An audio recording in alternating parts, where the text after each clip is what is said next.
Okay, so question में ऐसा mention किया है, an electron in a ground hydrogen atom in its ground state, ठीक है, n equal to 1 absorbs energy equal to the ionization energy of lithium 2 plus, absorbs energy equal to the ionization energy of lithium 2 plus, the wavelength of the emitted electron is, ठीक है। So question कुछ इस तरीके से बोला है, एक बार explain कर देते हैं। लिथियम 2 प्लस का जो आयनाइजेशन एनर्जी है, ये आयनाइजेशन एनर्जी का मतलब क्या होता है, तो n इक्वल टू हम लोग 1 से जब n इक्वल टू इन्फिनिटी पे जाते हैं तो इसके लिए जितना इलेक्ट्रॉन जितना एनर्जी देना होता है, बेसिकली जो ट्रांजिशन है n इक्वल टू 1 से इन्फिनिटी का, इस ट्रांजिशन को करने के लिए जितना एनर्जी देना पड़ेगा that is called ionization energy. So lithium 2 plus के आयनाइजेशन एनर्जी का जो वैल्यू है, इसको उठा करके हम लोग हाइड्रोजन को दे रहे हैं, हाइड्रोजन के किसी इलेक्ट्रॉन को दे रहे हैं जो कि n इक्वल टू 1 में एग्जिस्ट कर रहा। तो ये कहाँ जाएगा, ये सोचना पड़ेगा थोड़ा हम लोगों को, कैलकुलेशन करके देखते हैं।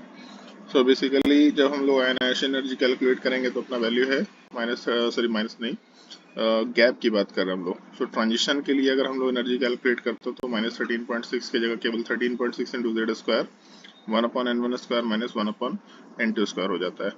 और n1 पे हमेशा छोटा वैल्यू डालना होता है, n2 पे हमेशा बड़ा वैल्यू, मतलब n1 पे 1 डाल देंगे और n2 वाले पार्ट पे इन्फिनिटी चला जाएगा। सो अपने कैलकुलेशन में n1 पे 1 हो गया, 1 का स्क्वायर 1 रह जाएगा, n2 पे इन्फिनिटी, सो 1/इन्फिनिटी का स्क्वायर, ये तो जीरो ही हो जाना है, मतलब जो दूसरा टर्म है that will be equal to zero, और ये जो पहला टर्म है 1/1 1 ही के बराबर हो जाएगा। सो अपने कैलकुलेशन में this is equal to 13.6 into lithium के लिए अगर z की बात करेंगे तो 3 मतलब 9, बाकी बचे पार्ट में 1/1 माइनस 0, तो ये तो किसी काम का ही नहीं रह गया, ओवरऑल 1 ही रह गया वैल्यू। 13.6 इंटू 9, 13.6 इंटू 9 करेंगे तो 4 13 4 220 120 सॉरी 122.4 122.4 आना चाहिए वैल्यू, ये हम लोग इलेक्ट्रॉन वोल्ट के टर्म में निकाल रहे हैं। सो ये हम लोग का पहला पार्ट था कि अगर हम लोग लिथियम के लिए इलेक्ट्रॉन का ट्रांजिशन करते हैं 1 से इन्फिनिटी में, तो हम लोग को जो टोटल एनर्जी देना पड़ेगा दैट इज इक्वल टू 122.4। अब चलते हैं हम लोग क्वेश्चन के नेक्स्ट पार्ट पे। An electron in hydrogen atom in the ground state absorbs energy equal to the ionization energy, मतलब जितना आयनाइजेशन एनर्जी है उतने के बराबर का एनर्जी एब्जॉर्ब किया हाइड्रोजन एटम के एक इलेक्ट्रॉन ने, जो कि n इक्वल टू 1 में एग्जिस्ट कर रहा था। बेसिकली अभी जो बताया मैंने कि जो आयनाइजेशन एनर्जी है, सेम एनर्जी हाइड्रोजन के n इक्वल टू 1 के इलेक्ट्रॉन ने एब्जॉर्ब किया, फिर ऊपर जाएगा, बट एक छोटा सा चीज़ है, ये हम लोग पहले ही डिस्कस कर ले तो ज़्यादा बेटर है। हाइड्रोजन का n इक्वल टू 1 और इन्फिनिटी, सो अगर आप हाइड्रोजन के टर्म में बात करते हैं तो n इक्वल टू 1 का एनर्जी होता है -13.6 और इन्फिनिटी का एनर्जी होता है 0। दैट मीन्स कि जो टोटल गैप होगा, this gap will be 13.6 electron volt. So हम लोग ऐसा बोल रहे हैं कि हम लोग के पास एक फोटोन है या जो भी है, हम लोग एनर्जी प्रोवाइड कर रहे हैं 122.4 के बराबर, 4 इलेक्ट्रॉन वोल्ट के बराबर, ये प्रोवाइड कर रहे हैं हम लोग किसको, हाइड्रोजन को। लेकिन मैक्सिमम गैप कितना है 13.6। अगर मैक्सिमम गैप 13.6 है, इसका मतलब पूरा एनर्जी तो जाएगा भी नहीं यहाँ पे, जब पूरा एनर्जी अगर एब्जॉर्ब कर लिया तो इतना काम का नहीं है। इलेक्ट्रॉन को इन्फिनिटी पे ले जाने के लिए जो टोटल एनर्जी चाहिए दैट इज इक्वल टू 13.6। तो हम लोग फोटो इलेक्ट्रिक इफेक्ट में भी पढ़ा कर देते हैं, जब भी कभी हम लोग एनर्जी देंगे तो एनर्जी वाला पार्ट वर्क फंक्शन में कन्वर्ट होता है और बाकी रिमेनिंग एनर्जी काइनेटिक एनर्जी में। बेसिकली इलेक्ट्रॉन को निकालने के लिए कुछ एनर्जी जाना पड़ता है, और जैसे इलेक्ट्रॉन निकल जाता है तो बाकी जो रिमेनिंग एनर्जी है that is converted into kinetic energy. तो सेम कंसेप्ट यहाँ पे लगा सकते हैं हम लोग कि जो टोटल एनर्जी देंगे हम लोग, वो टोटल एनर्जी कन्वर्ट होगा आयनाइजेशन एनर्जी में, प्लस जो रिमेनिंग एनर्जी कन्वर्ट होगा that will be converted into kinetic energy. So अभी जो एनर्जी है जो कि हम लोगों ने दिया दैट इज 122.4, और जो आयनाइजेशन एनर्जी है वो सीधा ऐसा बोल सकते हैं कि हम लोगों का जो n इक्वल टू 1 की एनर्जी था -13.6 है, इन्फिनिटी की एनर्जी 0 है, दैट मीन्स कि टोटल गैप 13.6 के बराबर ही होगा और कोई ऑप्शन नहीं है। तो यहाँ से अगर हम लोग काइनेटिक एनर्जी कैलकुलेट करेंगे तो 122.4 माइनस 13.6, इसका मतलब 0.8 हो जाएगा। फिर अपने कैलकुलेशन में लाइक 11 में से 3 गया 8, और 11 में से 1 गया 0, 108.8 शायद ऐसा कुछ आंसर आ रहा है काइनेटिक एनर्जी का। और सबसे लास्ट पार्ट में कैलकुलेशन में पूछा था the wavelength of the emitted electron, जो इलेक्ट्रॉन बाहर निकला उसका वेवलेंथ क्या होगा। सो हम लोगों ने एक चीज पढ़ रखा है वेवलेंथ में, de Broglie wavelength. De Broglie wavelength is equal to, वैसे तो h अपॉन पी होता है लेकिन इसमें और भी एक फॉर्मूला है, h upon √2 into mass of electron into kinetic energy, h upon √2m की। बस एक चीज ध्यान रखना है, काइनेटिक एनर्जी वाले पार्ट को हम लोग जूल में कन्वर्ट करके काम करेंगे। तो जब जूल में कन्वर्ट करेंगे तो ये वैल्यू इलेक्ट्रॉन वोल्ट में है, इसको हम लोग 108.8 इंटू 1.6 इंटू 10⁻⁻19 जूल इस टर्म से मल्टीप्लाई कर लेंगे तो ये हम लोग जूल का वैल्यू निकल के आएगा।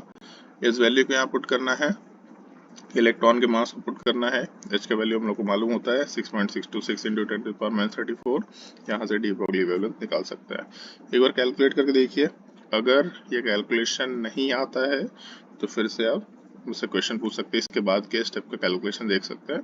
बट मेरे हिसाब से कैलकुलेशन ईजी है, मतलब मोस्टली मैंने सारी चीज़ें बता दी, अब बस वैल्यू पुट करना है h का और m का, और काइनेटिक एनर्जी का भी जो न्यूमेरिकल वैल्यू है इसको पुट करना है, आंसर निकल जाना चाहिए। ये हम लोगों के लाइक क्वेश्चन नंबर 39 का एक छोटा, सॉरी 28 का एक छोटा सा पार्ट था। क्वेश्चन अच्छा है, थोड़ा बड़ा क्वेश्चन है, आसान तो नहीं बोलेंगे इसको, बट चीजें कनेक्ट करने आनी चाहिए, इस तरह के क्वेश्चंस होते हैं।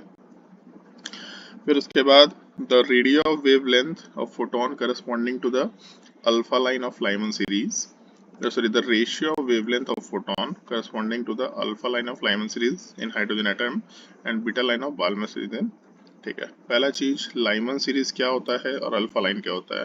सो लाइमन सीरीज का मतलब ट्रांजिशन कहीं से भी शुरू हो 1 पे खत्म होना चाहिए, और अल्फा लाइन का मतलब फर्स्ट लाइन, तो फर्स्ट लाइन हमेशा सबसे इनिशियल 2 से 1 बोल सकते हैं। ये हाइड्रोजन एटम का था, सो n इक्वल टू 1 की बात कर रहा है। और बीटा लाइन का मतलब second line, so beta line and दूसरा बाल्मर सीरीज। बाल्मर सीरीज का मतलब लाइन कहीं से भी शुरू होगा 2 पे खत्म होगा, और बीटा लाइन का मतलब सेकेंड लाइन। सो बाल्मर सीरीज का first line will be 3 to 2 and second line will be 4 to 2। सो हम लोग सेकेंड ट्रांजिशन या 4 से 2 की बात कर रहे हैं, लेकिन ये हीलियम के लिए है। सो इसका रेशियो निकालने बोला है, दोनों के वेवलेंथ का रेशियो निकालने बोला है। सो चलो ट्राई करके देखते हैं। सो पहले केस में लाइमन सीरीज मेंशन किया था हाइड्रोजन का। सो हाइड्रोजन के लाइमन सीरीज के हिसाब से अगर बात करें, सो n इक्वल टू 1 मतलब 2 से 1 की बात करें तो हम लोग अल्फा लाइन या फर्स्ट लाइन, एंड हम लोग फिर हीलियम 2 प्लस के बाल्मर सीरीज की बात कर रहे थे, मतलब n से अपना ट्रांजिशन 2 पे होना चाहिए, और उसके सेकेंड लाइन मतलब 4 से 2 की बात कर रहे थे, this will be second line या फिर बीटा लाइन, और दोनों के वेवलेंथ को निकालने बोला है।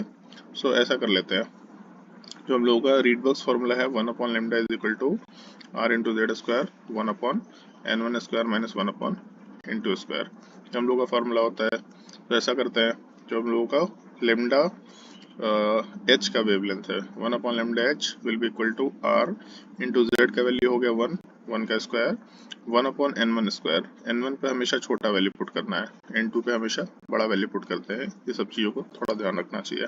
सो n1 पे छोटा वैल्यू मतलब 1 पुट किया, सो 1 स्क्वायर, n2 पे बड़ा वैल्यू मतलब 2 पुट किया तो 2 का स्क्वायर। ये हम लोग का सबसे पहला पार्ट। दूसरा अगर हम लोग हीलियम के लिए बात करें, so 1 upon lambda helium 2 plus will be equal to r into Z square, Z का वैल्यू हो गया 2, सो 2 स्क्वायर 1 अपॉन n1 पे छोटा वैल्यू मतलब हम लोग 2 को पुट कर देंगे इधर राइट साइड में, और n2 पे बड़ा वैल्यू मतलब 4 को पुट कर देंगे। सो 1 upon 2 square minus 1 upon 4 square ऐसा कंसिडर कर सकते हैं।